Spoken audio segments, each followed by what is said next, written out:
ಬೆಳಗಿನ ಗಡಿಬಿಡಿನಲ್ಲಿ ದಿಢೀರಂತ ಈ ದೋಸೆಯನ್ನು ಮಾಡಿಕೊಳ್ಬಹುದು. ನಮ್ಮ ಗೃಹಿಣಿಯರಿಗೆ ಇದು ಸುಲಭ ಕೂಡ ಆಗುತ್ತೆ ಮಾಡೋದಕ್ಕೆ. ಹಾಗೆ ಸಾಮಾನ್ಯವಾಗಿ ಎಲ್ಲರೂ ಕೂಡ ಹಿಂದಿನ ದಿನವೇ ಬೆಳಗ್ಗೆ ಏನು ತಿಂಡಿ ಮಾಡೋದು ಅಂತ ಹೇಳಿಬಿಟ್ಟು ಪ್ಲ್ಯಾನ್ ಮಾಡಿ ಇಟ್ಕೊಂಡಿರ್ತಾರೆ. ಮಾಡಿಲ್ಲದೆ ಇರುವಾಗ ಈ ದೋಸೆಯನ್ನು ಮಾಡೋದು ತುಂಬ ಸುಲಭ. ಅತ್ಯಂತ ಆರೋಗ್ಯಭರಿತವಾದ, ಪ್ರೋಟೀನ್ ಭರಿತವಾದ, ಹಾಗೆ ಡಯಾಬಿಟಿಕ್ ಇರೋರಿಗೆ ತುಂಬ ಒಳ್ಳೆಯದು. ವೆಯ್ಟ್ ಲಾಸ್ ಮಾಡ್ಕೋಬೇಕು ಅಂತ ಇರೋರಿಗೆಲ್ಲನೂ ಕೂಡ ಇದು ತುಂಬ ಸಹಕಾರಿ.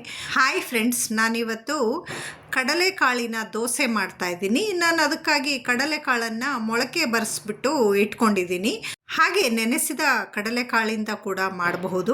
ಆದರೆ ಮೊಳಕೆ ಬರೆಸಿದ ಕಾಳಾದರೆ ಪೋಷಕಾಂಶಗಳು ಅತ್ಯಧಿಕವಾಗಿ ಸಿಗುತ್ತಲ್ಲ ಅಂತ ಹೇಳಿಬಿಟ್ಟು ನಾನು ಇಲ್ಲಿ ಮೊಳಕೆ ಕಾಳಿನ ದೋಸೆ ಮಾಡ್ತಾಯಿದ್ದೀನಿ. ನಾನು ಅದಕ್ಕಾಗಿ ಮೊಳಕೆ ಬರೆಸಿದ ಕಡಲೆಕಾಳು, ಹಾಗೆ ಚಿರೋಟಿ ರವೆ, ಶುಂಠಿ, ಖಾರಕ್ಕೆ ತಕ್ಕ ಹಾಗೆ ಕಾಳುಮೆಣಸು, ಕೊತ್ತಂಬರಿ ಸೊಪ್ಪು ಎಲ್ಲ ಸೇರಿಸ್ಕೊಂಡ್ಬಿಟ್ಟು ಅದಕ್ಕೆ ಮೊಸರು ಹಾಕಿಬಿಟ್ಟು ರುಬ್ಕೊಳ್ತಾ ಇದ್ದೀನಿ. ಮೊಸರು ಸ್ವಲ್ಪ ಗಟ್ಟಿ ಇತ್ತು, ಹಾಗಾಗಿ ಸ್ವಲ್ಪ ನೀರನ್ನು ಸೇರಿಸಿದೆ. ಯಾರೆಲ್ಲ ವ್ರತಕ್ಕೆ ಅಂತ ಹೇಳಿಬಿಟ್ಟು ಈ ದೋಸೆ ಮಾಡ್ಕೊಳ್ತಿದ್ದೀರಿ ಅವರೆಲ್ಲ ಸೈಂಧವ ಲವಣವನ್ನು ಹಾಕ್ಕೊಳ್ಳಿ. ನಾನು ಇಲ್ಲಿ ಮಾಮೂಲಿ ಉಪ್ಪನ್ನು ಸೇರಿಸ್ಕೊಳ್ತಾ ಇದ್ದೀನಿ. ಉಪ್ಪನ್ನು ಸೇರಿಸಿದ ನಂತರ ಚೆನ್ನಾಗಿ ಮತ್ತೊಂದು ಬಾರಿ ಮಿಕ್ಸ್ ಮಾಡಿಬಿಟ್ಟು ಅರ್ಧ ಗಂಟೆಯ ಕಾಲ ನಾನು ನೆನೆಯೋದಕ್ಕೆ ಬಿಡ್ತಾ ಇದ್ದೀನಿ.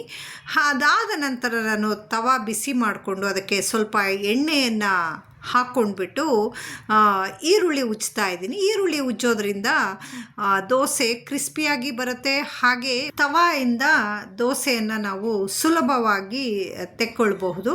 ನಾನು ಇಲ್ಲಿ ದೋಸೆ ಹಾಕ್ಬಿಟ್ಟು ಅದಕ್ಕೆ ಸ್ವಲ್ಪ ಎಣ್ಣೆ ಹಾಕ್ಕೊಳ್ತಾ ಇದ್ದೀನಿ. ಯಾರಿಗೆಲ್ಲ ಎಣ್ಣೆ ಬೇಕು ಹಾಕ್ಕೊಳ್ಬೋದು, ಇಲ್ಲ ಅಂತಂದರೆ ಹಾಗೆ ಡ್ರೈ ದೋಸೆ ಥರ ಮಾಡ್ಕೊಳ್ಬಹುದು. ತುಪ್ಪ ಬೇಕು ಅಂತ ಅಂದವರೆಲ್ಲ ತುಪ್ಪ ಸೇರಿಸ್ಕೊಳ್ಬಹುದು, ಬೆಣ್ಣೆ ಕೂಡ ಸೇರಿಸ್ಕೊಳ್ಬಹುದು. ಯಾರಿಗೆಲ್ಲ ಹೇಗೆ ಇಷ್ಟ ಹಾಗೆ ಈ ದೋಸೆಯನ್ನು ಮಾಡಿಕೊಂಡು ಸವಿಯಬಹುದು. ವೈಯಕ್ತಿಕವಾಗಿ ದೋಸೆ ಅಂದರೆ ನನಗೆ ತುಂಬ ಇಷ್ಟ. ಹಾಗಾಗಿ ವಿಧ ವಿಧವಾದ ದೋಸೆಯನ್ನು ಮಾಡೋ ಅಭ್ಯಾಸ ಇಟ್ಕೊಂಡಿದ್ದೀನಿ ನಾನು. ನನ್ನ ಇವತ್ತಿನ ಈ ವ್ಲಾಗ್ ನಿಮಗೆ ಏನು ಅನ್ನಿಸ್ತು ಅಂತ ಕಮೆಂಟ್ ಸೆಕ್ಷನಲ್ಲಿ ಕಮೆಂಟ್ ಮಾಡಿ ತಿಳಿಸಿ. Thank you for watching.